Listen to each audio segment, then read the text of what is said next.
Hello, and some people might know me, others don't know me, but then you can later ask your lecturer or your professor. So I'm at a German university, Bonn-Rhein-Sieg, that's just in the center of Germany.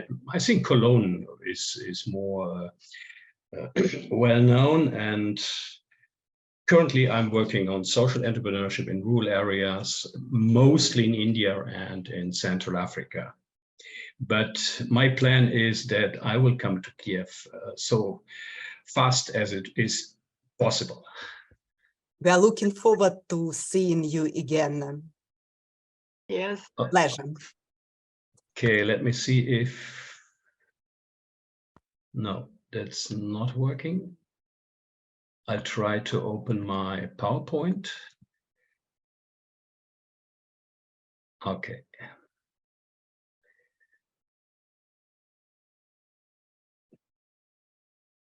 Now you should be able to see the PowerPoint.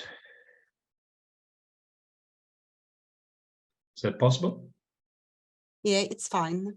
Yes. Yes, we see it. Yes. Thank you. Okay, then we put the presentation. Okay, my topic is specific in international HR management. So I was working for 15 years in the banking and consulting sector, and in consulting mainly for finance, banking, insurance. And especially my last position was head of international staff. So we had 12,000 people working for the bank. We were the second bank before 15 years ago, but now it's bankrupt for certain reasons. And we had around about 3,000 people working worldwide for us, from Tokyo to Hong Kong to New York, up to Johannesburg and South Africa, etc. Always where financial hubs were.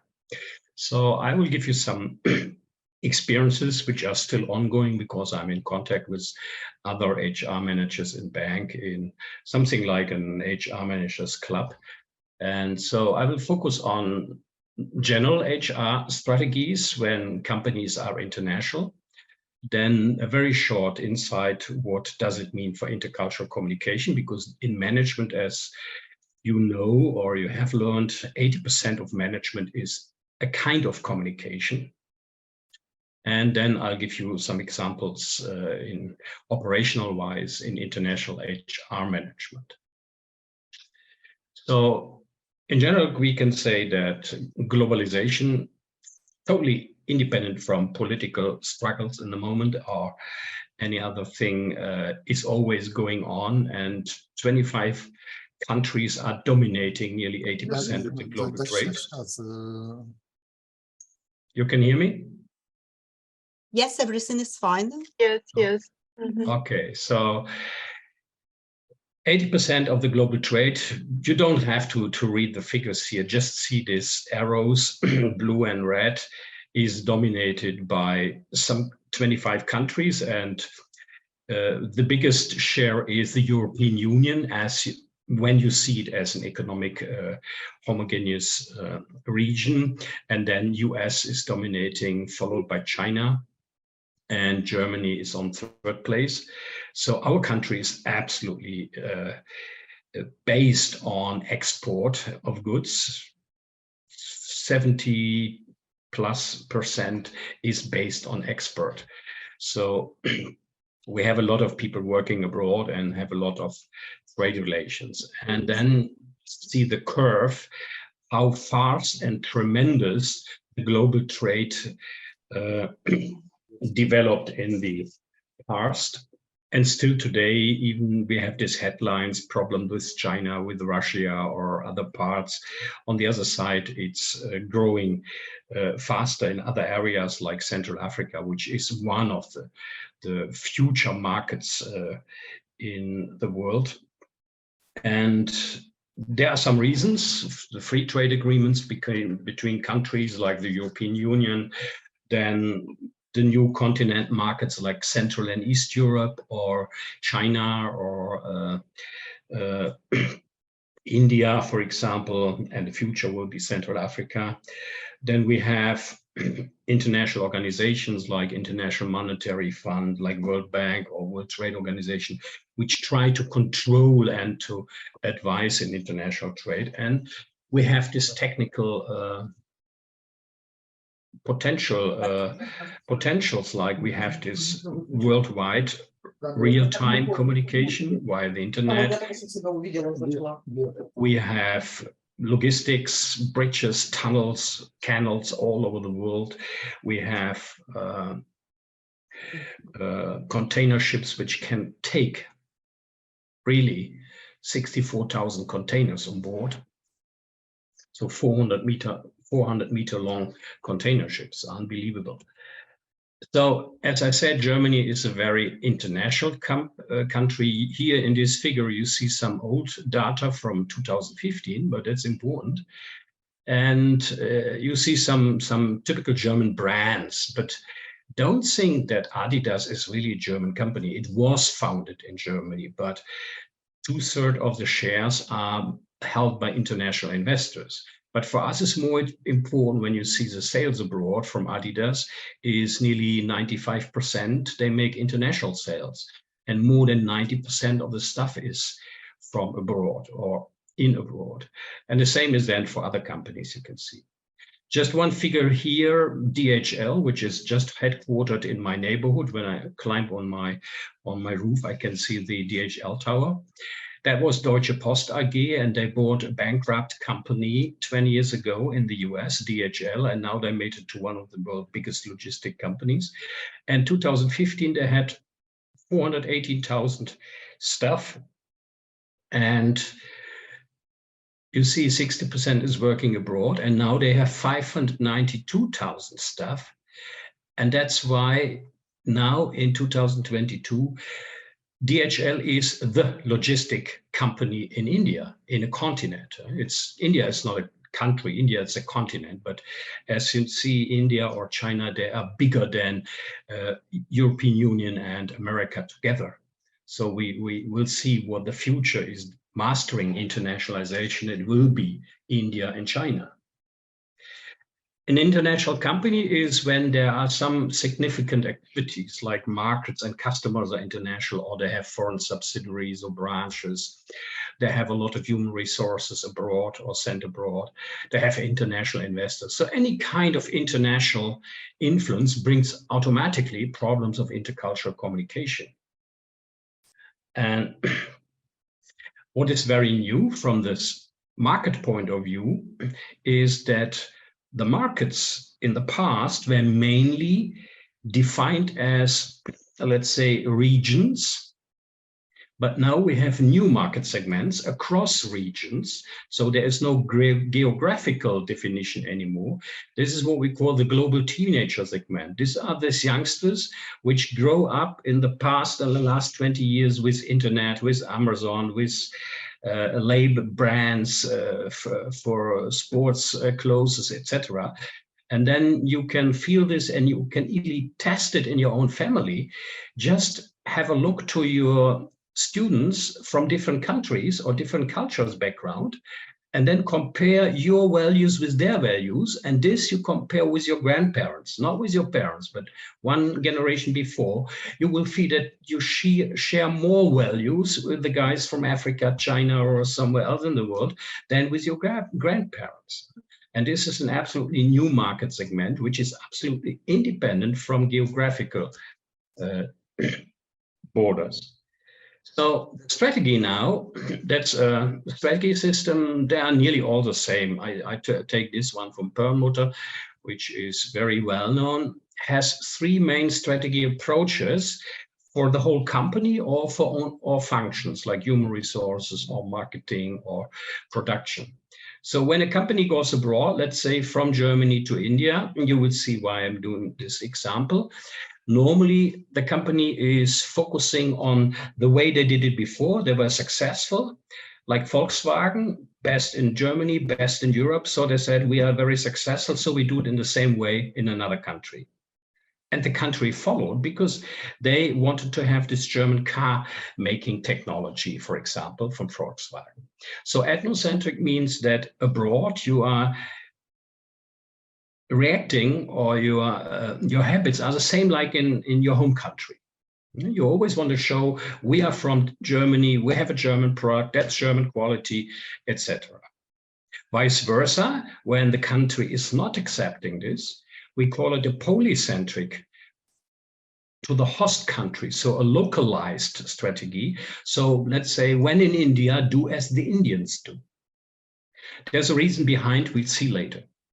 And these worldwide companies, it's a global, like a geocentric orientation. They try to harmonize so far as they can, mainly with a strong influence from the ethnocentric concept, and then with some more or less adaptations to local habits, depending on the kind of product. So think about the network here. For example, Philips was a Dutch company. Then it was so they're in household appliances, semiconductors, in lighting systems, etc., etc.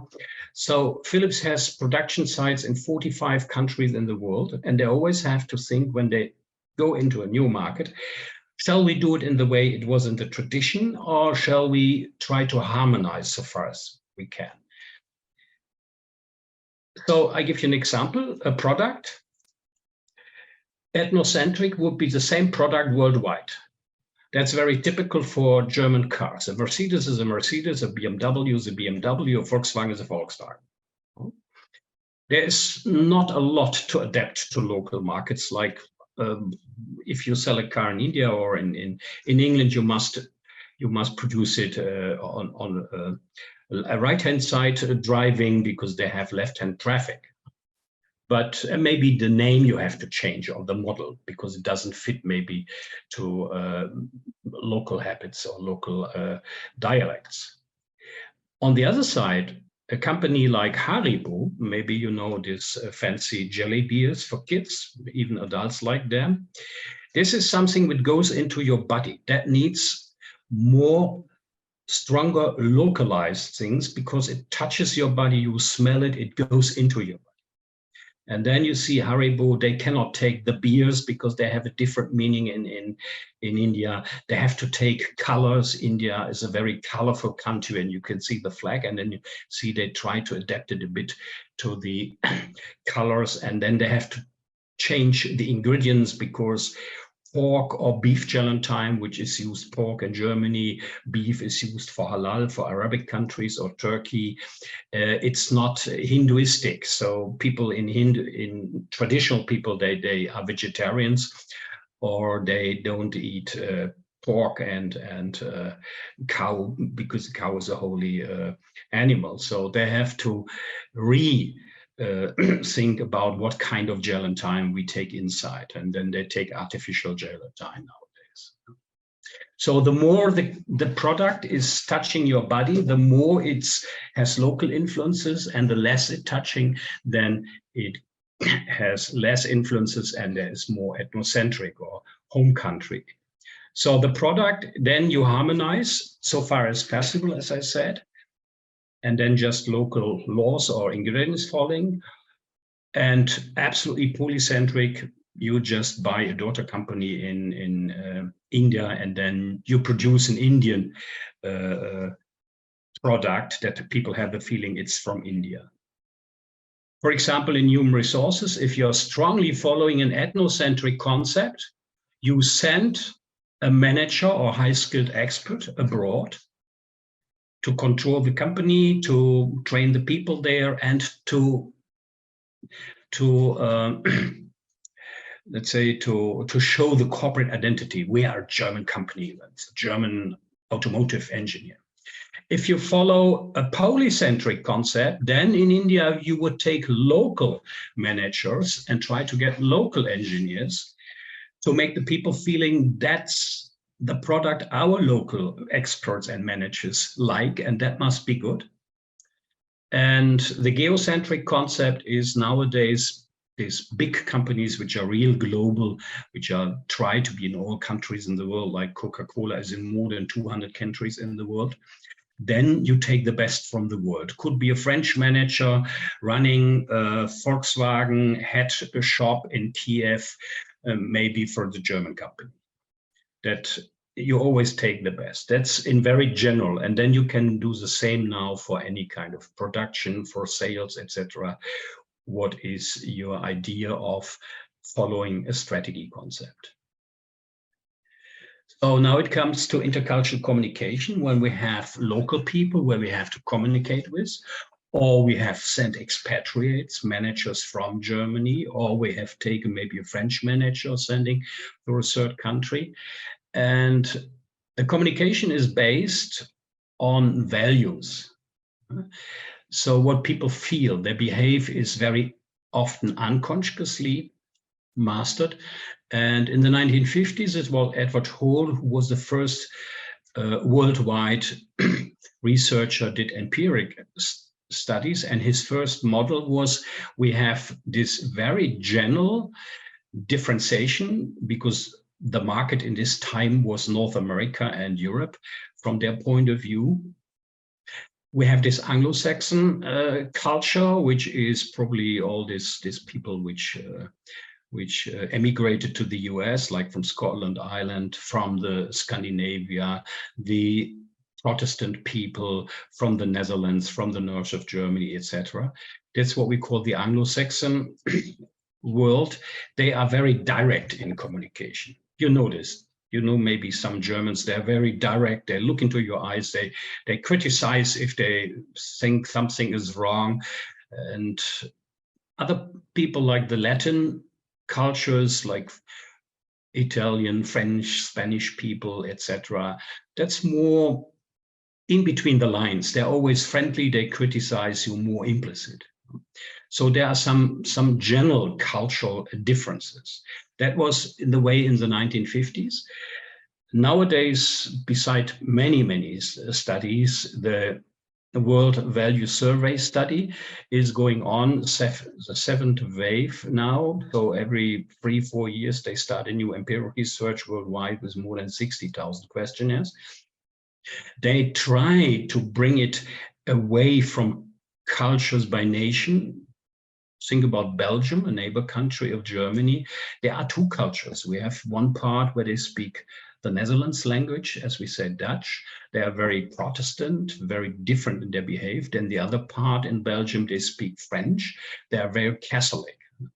But at the end, they always try to make, as you can see here, clusters of countries. And when it comes now to international human resources, you want to build up a project, for example, you want to step into a new market, like Volkswagen stepped maybe first time in Ukraine. Then at first you build up a project group with Germans and Ukrainian people, and then you can see where is Germany, are there very driven by survival values or self-expression, or by traditional and secular values, etc. And the farther these cultures away, the more problematic is communication and cooperation. These are these general models. They are all criticized, but because very often the data is outdated. Think about things like 9/11. The whole country changed their values just in between an attack in the night in the US. But these kind of models, they help people in intercultural training to understand why people from other cultures are different in their behavior. And then they do not assess this as wrong. They just see, oh, that's interesting, that's different, there must be a reason behind. And then you can go in intercultural trainings to show why people in Africa are in this way and why people in Germany are in this way, etc. But we don't want to deepen this now, because this is communication science, which is another topic. And there was a famous marketing executive, Roger Axtell. He just passed away some years ago, and he was one of the first who put these models and made it with examples to a very nice movie. And he said, that's the point. In international business, we have to learn the way we communicate is not necessarily the way people communicate in other parts of the world. that has an influence now on intercultural HR management. So this is a typical organizational structure of a company with 12,000 people worldwide. Now it's a company with many divisions. Here you see some of the main companies, but HR is done in the central of this, we call it holding. And in this organizational division of human resources is 120 people are working here, and nearby the same, around 30 to 40 in the part of recruitment, 4 teams, the part of development, 3 teams, and 3 teams in controlling and head of division. These are typical HR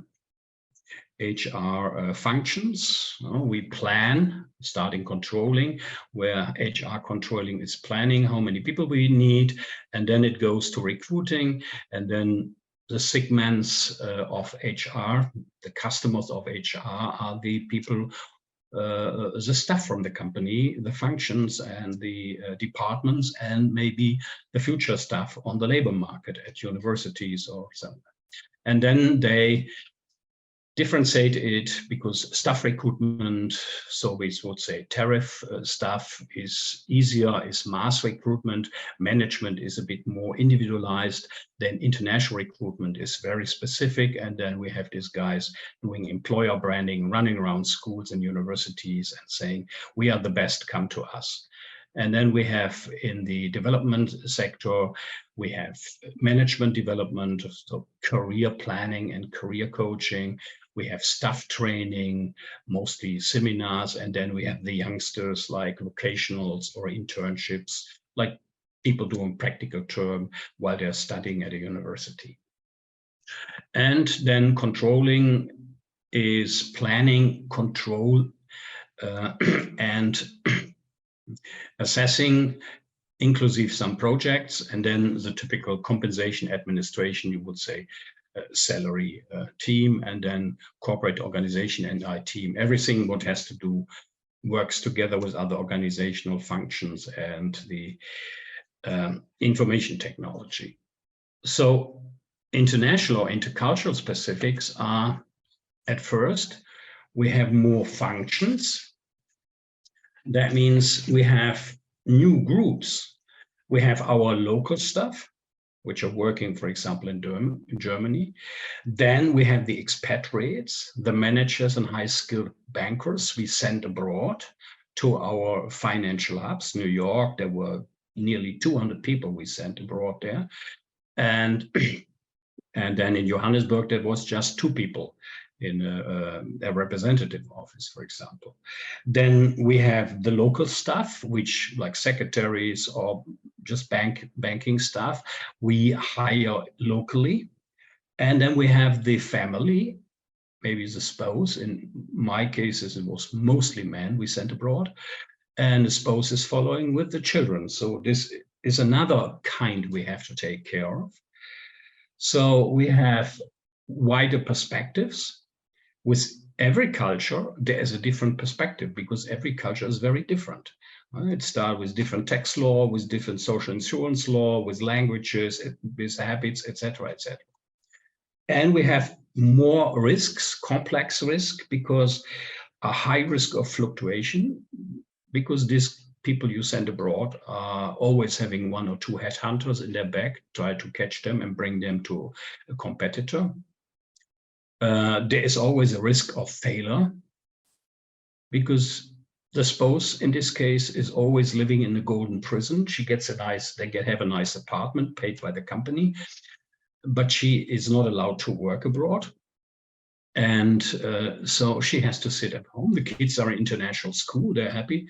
They don't speak the language, but it doesn't matter. Just give them the boys some matchbox or Barbie puppets for the girls, and then they play together. So they don't need language.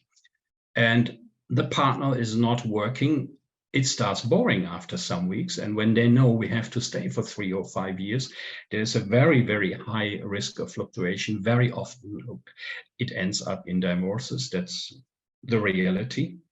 Then we have communication problems with abroad.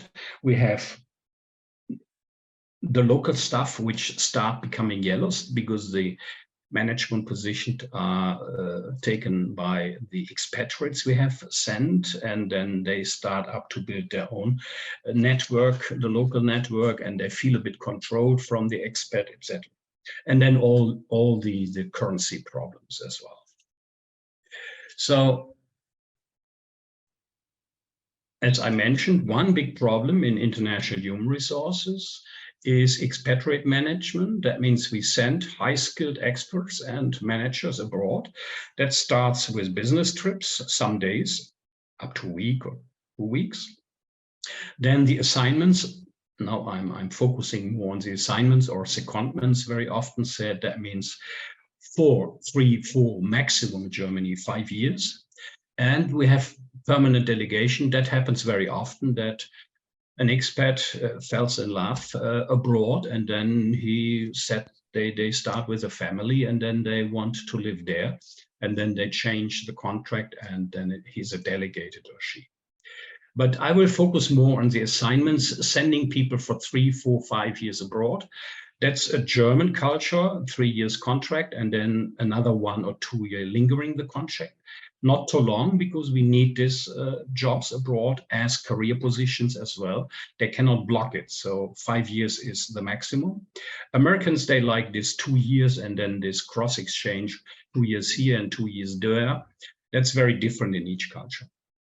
So from your point of view, what is a pro and a con from the company's point of view to send someone abroad for some years?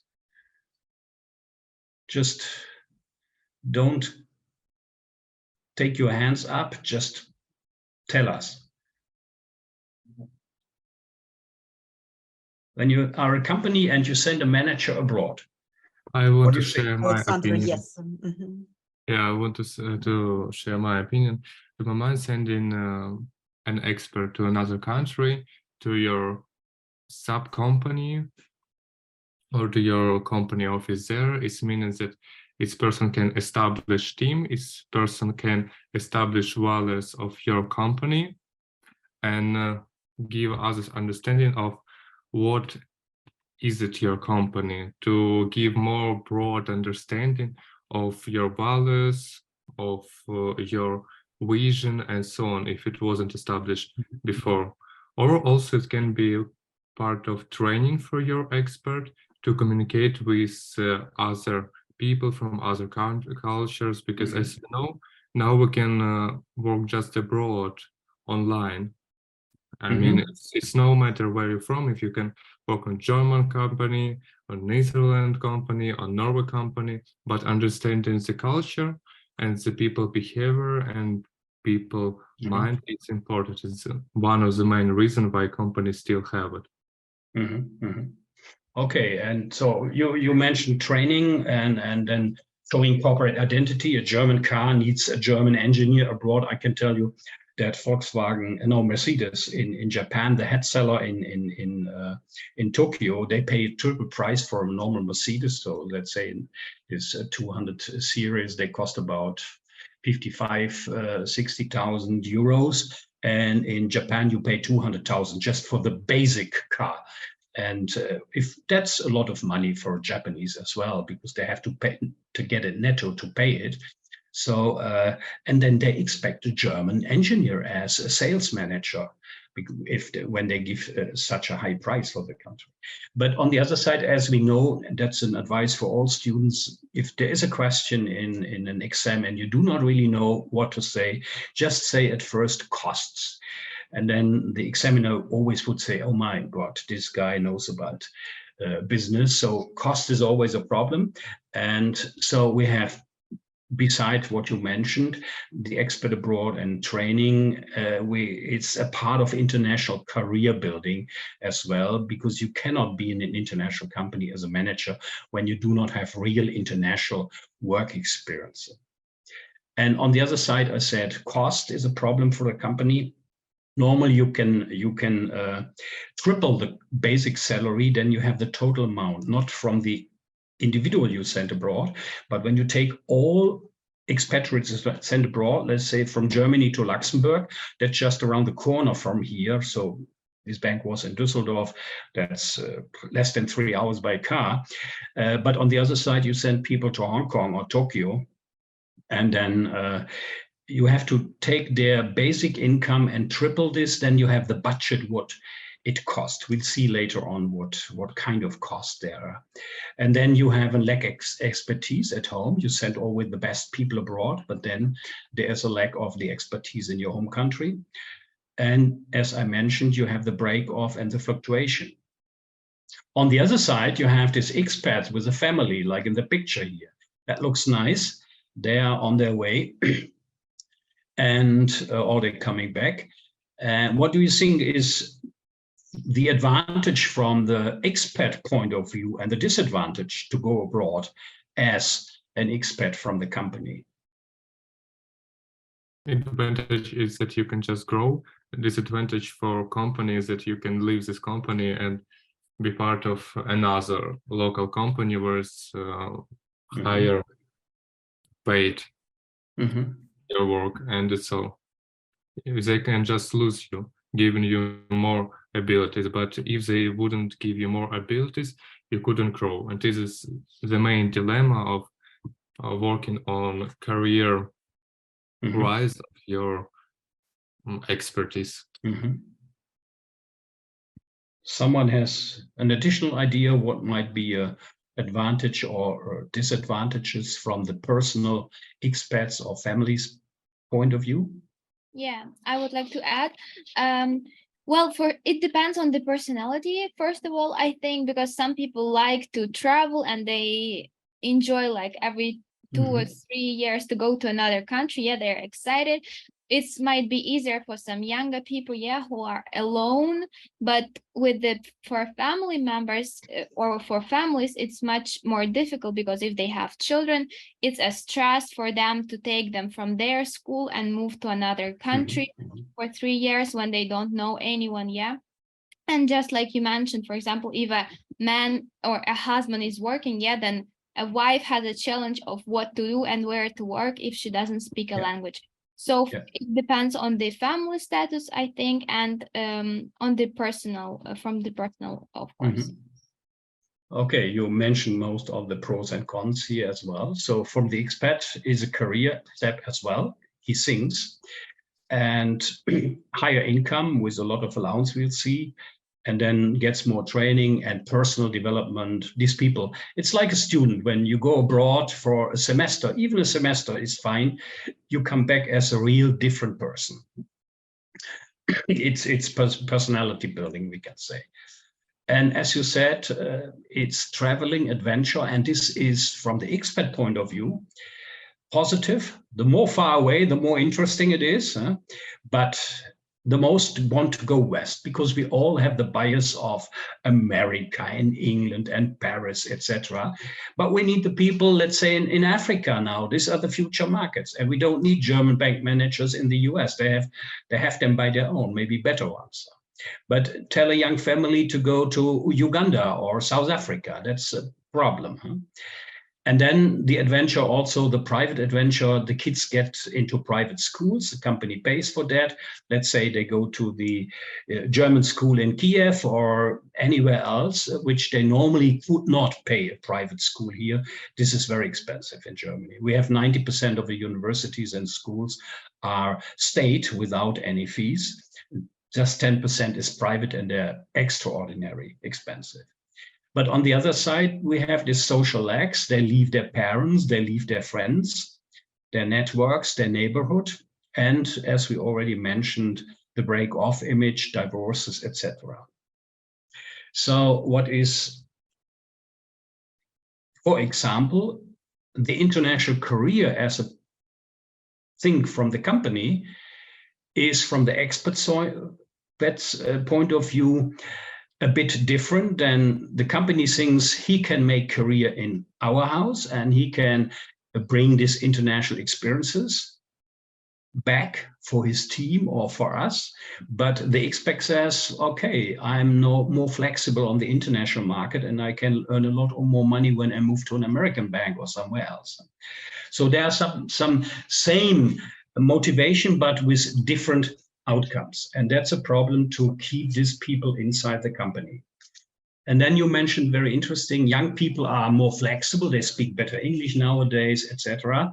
But in these high-skilled expert areas, you need experienced people. And then normally we have not sent younger people than 35.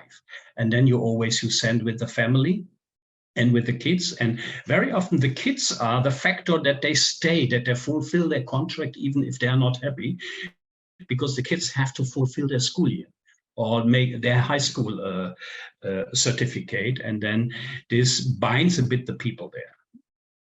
So you see, this is not just a business thinking, it's more about culture and values of all together and a long-term thinking. But it costs a lot of money. As you know, many of you maybe have been abroad in holiday or vacation. Others are from different countries. This is what we call the cultural shock. That means after a while, as you can see at the very beginning, the anticipation phase, you have a very high level of satisfying and cultural adaptation. You make a small training, you learn some basic languages, you read a lot about the country, etc., etc. You're a bit excited to go abroad, a different culture. But you see, after a while, living in the country is totally different than to be on holiday or vacation. You have to deal with your room and with the tax, or with the contracts, etc., etc. And you feel a bit lonely. Your friend is so far away, your family is away. That's what we call the cultural shock. This is one of the main problems in sending people abroad. Most break off after half a year. And then when you learn to adapt, you are active and you learn, you make your own network abroad, you go, let's say, in the sports club, the kids are in school, etc. And you explore the country, the region at the weekend, you're doing sports. So you start having normal life. Then you can adapt. And then the second cultural shock, the reverse cultural shock, comes when you come back. And then you see, oh, Korea, the guy did Korea who stayed at home, who knows exactly when to show up, because there is no red carpet when you come back. They have forgotten you after 3-4 years. They say, oh, yes, yeah, you were here. Oh, how was it?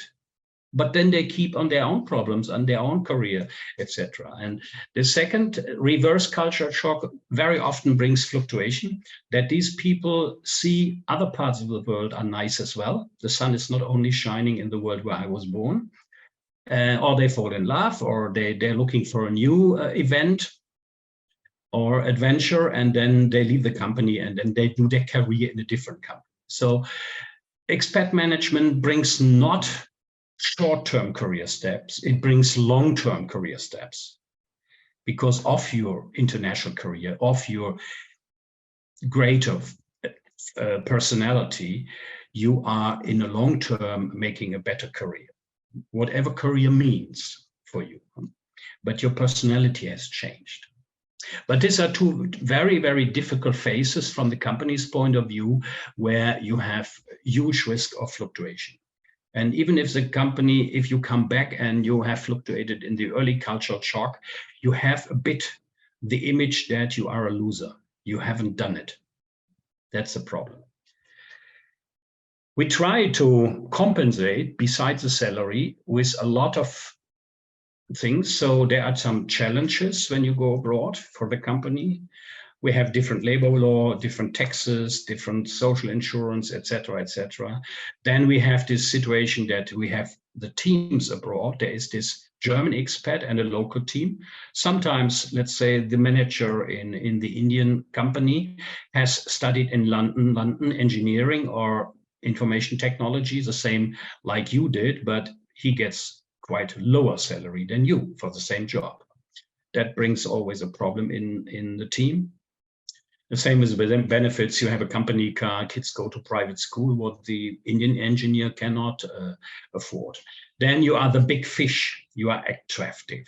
Everybody invites you for a restaurant and at home to show, oh, hello, I know this guy from Germany. My kids see, oh, I have to speak in English. You know, kids, English is very important, etc. He shows it to the neighbors because, and then others get jealous of you. And then we have this, as I mentioned, the situation of attractive and non-attractive countries. Here in Germany, everybody thinks about going abroad, means London, New York, or Paris. Nobody thinks about Azerbaijan or China is out, especially in the moment. Japan is interesting, but living there, that's an island, we don't like that, etc., etc. But we need the people, as I said, in areas where we see market growth. So we had a list of round about 60 allowances. Beside the basic salary, you get allowances, like you get a general expat allowance that you go abroad. It doesn't matter if you go to Luxembourg or to China, you get 10% on your basic salary as a general allowance. And then you get a regional compensation, depending what culture you are going.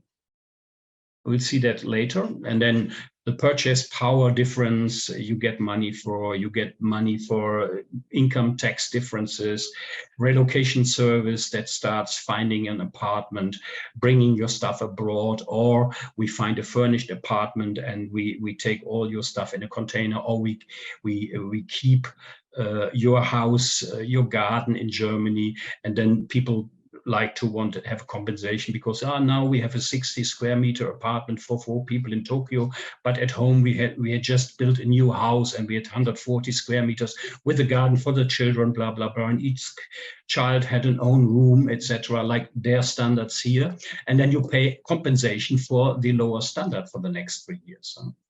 And then you need a gardener and housekeeper every 2 weeks. The garden has to be, the grass has to be mowed, etc., etc. So this is just relocation. That's just one part where you have 5-6 different compensation tasks. And then what is about home traveling and very often how many flights you have, business or wooden class, as we say. Then training, language training is not intercultural training. That's different. Intercultural training has not a lot to do with language. It's more this behavior. And then what about the education of kids? For my example here, my neighbor, he's from England and has a daughter. She's class 10, so 15 years old, and on international private school here in Germany. Around the corner, they paid 1,300 euro.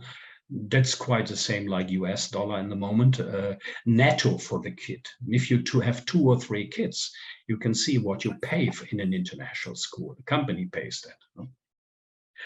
And then we have this initial disturbances for the first weeks. You need a cab and to fix things for your apartment in the way you want to have it, etc.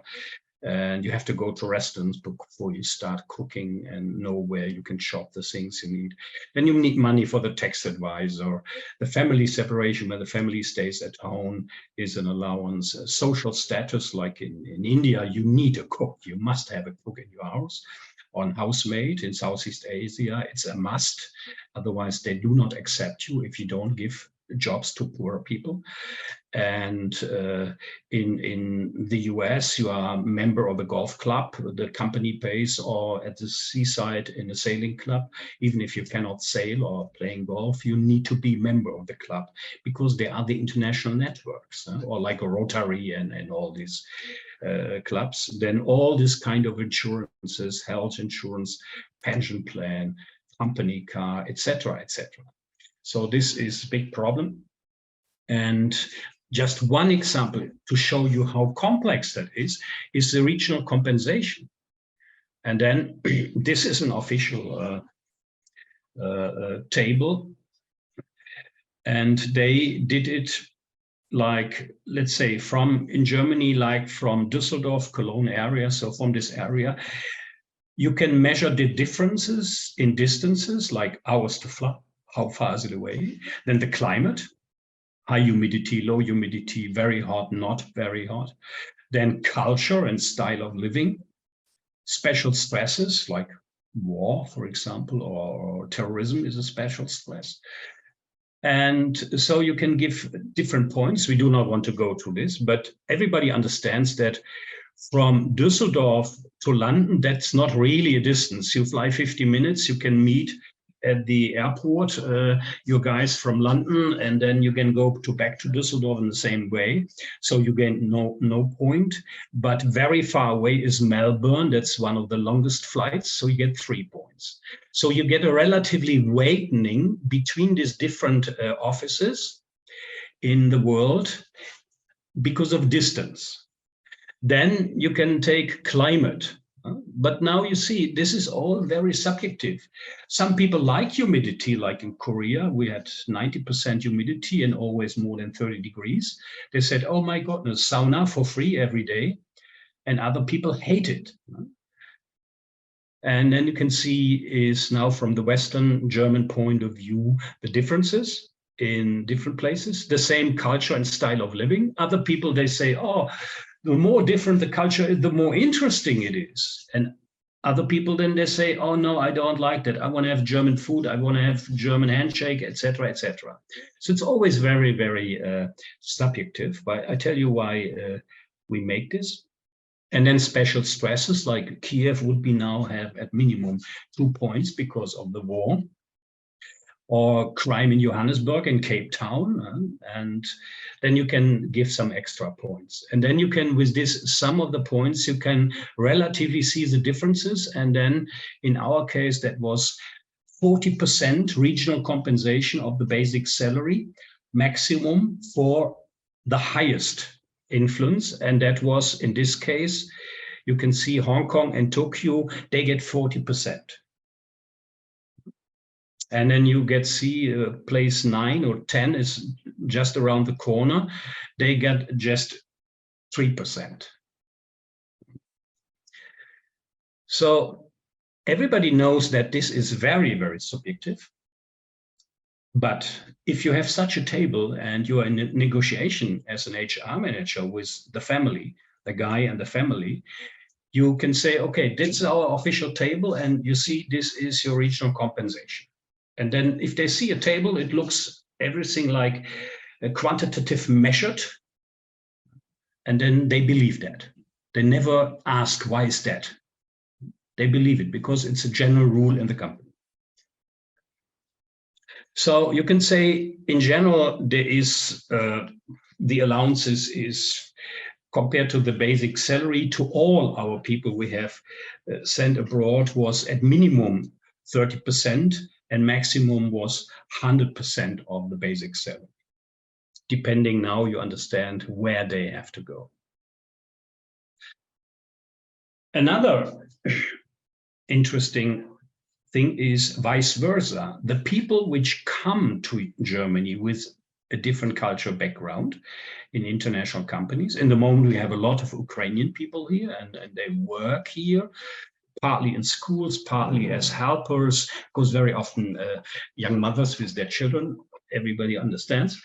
And then they have part-time jobs, but they want to work, they want to earn some money. And so people here are a bit happy, it sounds a bit controversial, that we have this very high-skilled and motivated people, because we have some other migrants here which are not that motivated to work. So we have intercultural onboarding. It's this professional onboarding and social integration in a company.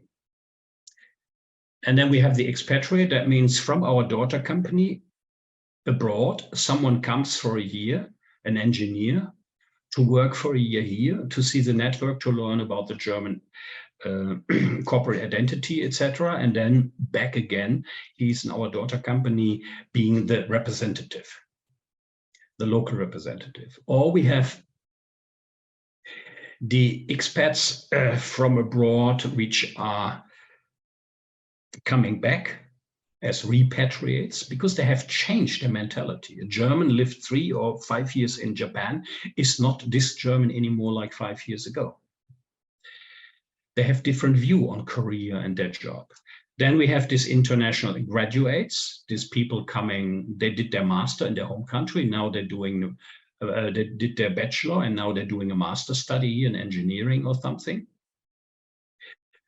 And then they, when they finished here a master degree, then they have automatically a 2 years work permission that they can work here. And then we have migrant workers, seasonal for some weeks, like when there is season in farming, or they come just for 2-3 years, or for permanent. So as I said, dimensions is, one thing is the work content, the workplace, the work organization. That's more technical, what they have to learn and to integrate. And the other is the social dimension, the corporate identity. They must feel I'm a member of this company. But it's also a question of the team and the manager. We always think about integration and we mean assimilation. They have to be like Germans. No, that's not possible. Integration means both sides have to be more tolerant. So it's not just the migrant worker, let's say, it's the team here as well. They have to change their behavior. That's a big problem.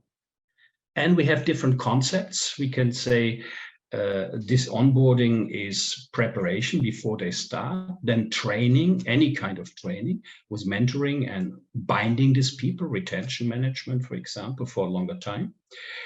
Then from the trainee perspective, the migrant workers, individually training, but team training as well. And very often what we see, we have to take care of the family as well. So we have a lot of war refugees, for example, from some years ago from Syria, Afghanistan, etc. This man cannot be concentrated whole day when his family is still in the war area, or when his family is working now, is living now, let's say in a block where all migrants are, and then they have to learn German beside. That's too much stress for them. So for the company, they learn that bringing the kids to the kindergarten or school, that's very important. Give them a house or a home. That's at minimum the same importance than just that he gets or she gets the job in a team. So there's always these social circumstances. And then the normal differences, what kind of training on the job with traineeship, with practical term, or off the job with a seminar, then the team dynamics together with a team, with a workshop or something, or personal coaches. And very new now, as we know, since the COVID time is, and one mentioned it before, that sending expats now has a new dimension of virtual communication, virtual work, and then the new kind of artificial intelligence, which keeps up now in any kind of work. So the migrant worker, we need the labor, let's say from the company's point of view or German point of view, we need labor force. We need new ideas and skills. We need different views on products and services. That gives product variation as well, or new markets. We need in the future these kids which then we educate here as potential junior staff, but we have challenges. They have very different professions. From every culture, it's very different. They have very different life experiences. Just think about the situation of women when they come from South Africa. They are 3 years on the way, and they go through things nobody would talk about. Then gender, language, ethnic backgrounds, religionism, things, and the social prejudices. We have people in the society, they don't like that something changes. And then they like maybe someone coming from Switzerland because he looks more like a German.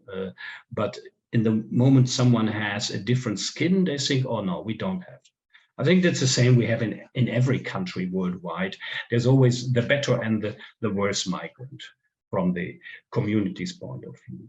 And then we have the migration experience, which is very different. Some people just come by flight to Frankfurt Airport, and others they are on a run for 2-3 years from Afghanistan to reach the country. So very, very individual background stories. Last topic is leadership now. And here is the experience that the leadership efficiency, so supervision from a team, for example, it depends on the staff's cultural expectation. If you have staff which grow up, were trained in a very, very collective culture with very, very strong hierarchic systems, they like to have this as well here. And if you have people from very cooperative cultures, then they like this. So I give you an example. A German engineer sent to Morocco in North Africa. He has trained here and worked for several years, very cooperative. Any decision he had to do, he had to make, he has to discuss with the team and wants to know what the team thinks about that. If he does this in Morocco, the people would say or would think, why is he asking me? He is getting the money, he is doing a career, it's his responsibility, I'm not paid for this. So that's when you send someone abroad, you always have to see what is the leadership expectance, otherwise it won't work. And for example, in the US, they have very flat hierarchies. Very often managers don't have their own office, they're just in a big room with everybody. Very highly cooperative, everything is discussed. They have every day 3, 4, 5 meetings, just they come together for 10 minutes and then they go back to their place. But everybody knows who is the boss. And he can decide by himself, but before he has to tell the people how he would decide. Otherwise, they won't accept him. In Germany, we have more hierarchies. We are a Catholic country, that's the tradition. And compared to the US, we are medium cooperative. But on the other side, we have very, very strong works council rights. And the same with the unions. So team in America, like these guys, and they come in shorts or without tie, etc. Even if they are the boss or the big boss, you know these pictures from the media, from these high-end bosses. And in Germany, we have this strong hierarchy, and we have lots of rights for workers. This is what international managers often underestimate.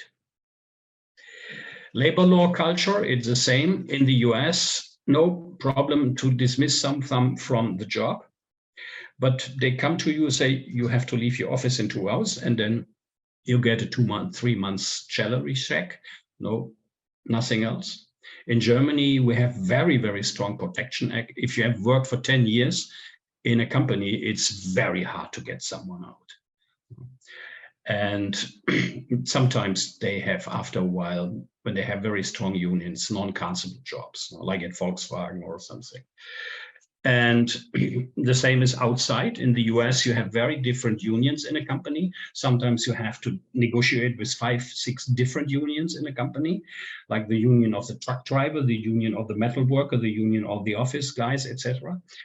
In Germany, we have the principle of one company, one union, up to European law, a global European Works Council, so that the unions and the Works Council can make a network, well, Volkswagen Belgium, Volkswagen France, Volkswagen Argentina, so they have more power. And this is the same like in the Works Council. Then now these big companies have global Works Council. So like an internal law. So I think there were some interesting insights in international human resources. There is a lot more, but these topics, these 3, 4 topics I mentioned are the main work for people had studied economics, business, with focus on psychology and on controlling and on human resources, etc. And as this is a presentation at the university, you know that studying at an internationally oriented university, the companies then, they expect that you are internationally flexible. that you can speak different languages, or you want to learn different languages, and you are flexible and you want to go in another country maybe, etc. And then you make a very, very nice experiences. Hopefully not like these animals when they made a move in another country. Thank you. Thank you so much. It was really interesting, I think not only for students, but also for the faculty and our university administration. Thank you so much, Professor Meier. No problem. And Yes. you can give this presentation to your students as well. There's no Thank you. copyright. Thank you very much. Lots of students are here, and we will share with those who are today defending bachelor thesis. We are having now the end of our academic year. So thank you very much for being with us during this last months of our academic year, and we will be happy to meet from September again. Thank you. Okay, thank you Thank as well. you. And you can give maybe my email address from the university to the students as well. If someone has a question also, I can answer this. And we stay in contact. And it was a pleasure for me to do something. Now I'm not the only one in the family who's doing something with Ukraine.